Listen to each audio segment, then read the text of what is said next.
કેમ છો દોસ્તો?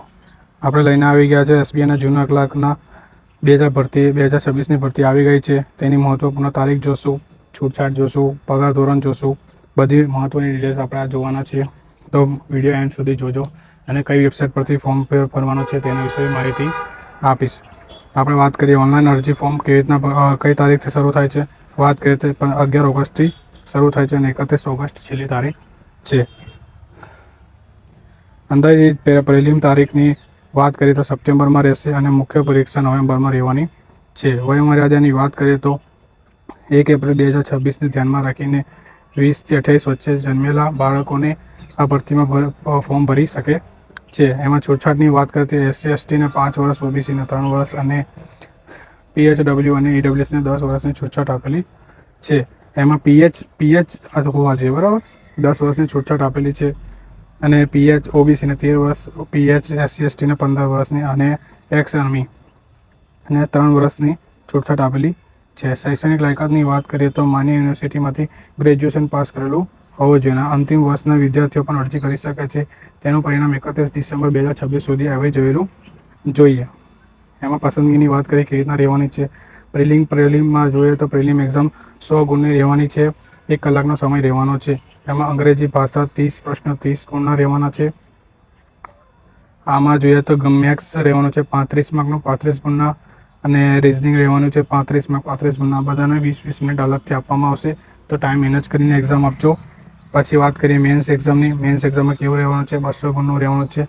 2 કલાક અને 40 મિનિટનો સમયગાળો રહેવાનો છે. એમાં જનરલ અવેરનેસની વાત કરીએ તો એમાં બેંકના રિલેટેડ, રિઝનિંગના રિલેટેડ એ ક્વેશ્ચન પૂછાવાના છે અને જનરલ ઇંગ્લિશના ક્વેશ્ચન રહેવાના છે, 40 રહેવાના છે. સમયગાળો 35 મિનિટનો રહેવાનો છે. અને બીજી વાત કરીએ મેથ્સની વાત કરીએ 50 માર્કના રહેશે, 50 ગુણના, 45 મિનિટના રહેશે. રિઝનિંગના 50 ક્વેશ્ચન રહેશે જે 60 ગુણના રહેશે, એમ 45 મિનિટના રહેશે. એમ આપણે જોઈએ તો શું છે, જનરલ અવેરનેસ એટલે ઇકોનોમિક્સ, બેન્કિંગના રિલેટેડ બધા ક્વેશ્ચન રહેવાના છે. ઇંગ્લિશના ક્વેશ્ચન રહેવાના છે, મેથ્સના અને રિઝનિંગના ક્વેશ્ચન રહેવાના છે. એમાં 50 ક્વેશ્ચન, 40 50 પણ આપણે રિઝનિંગની વાત કરીએ તો એમાં 60 માર્ક આપેલા છે, એટલે 1.5 માર્કની આસપાસ, 1.2ની આસપાસના ગુણ રહેવાના છે મીન્સમાં. અને ભાષા કેવી રહેવાની છે, સ્થાનિક ભાષા રહેવાની છે, એટલે ગુજરાતીમાં બી તમે એક્ઝામ આપી શકો છો. અરજી ફીની વાત કરીએ તો SC ST EWSને PHને કોઈ નથી, પણ જનરલ OBC અને EWSને 750 રૂપિયા ઓનલાઈન ફી ભરવાની રહેશે. પગાર ભથ્થા જેના માટે આપણે મહેનત કરવાના છે તેની વાત કરીએ. મૂળ પગાર 24,000 રહેવાનો છે અને બે ગ્રેજ્યુએશન, બે એડવાન્સ ઇન્કમ ટેક્સ સાથેના 26,730 રૂપિયા મળશે.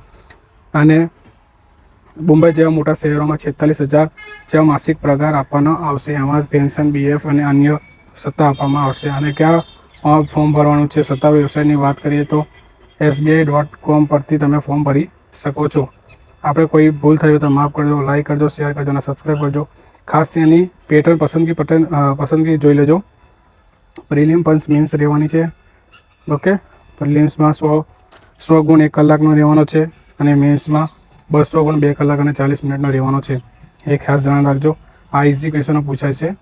મેથ્સ એક્ઝામમાં ખાસ ધ્યાન રાખજો, તેમાં થોડો ટફ રહી શકે છે. Thank you. લાઈક કરજો, શેર કરજો અને સબસ્ક્રાઈબ કરજો ચેનલને.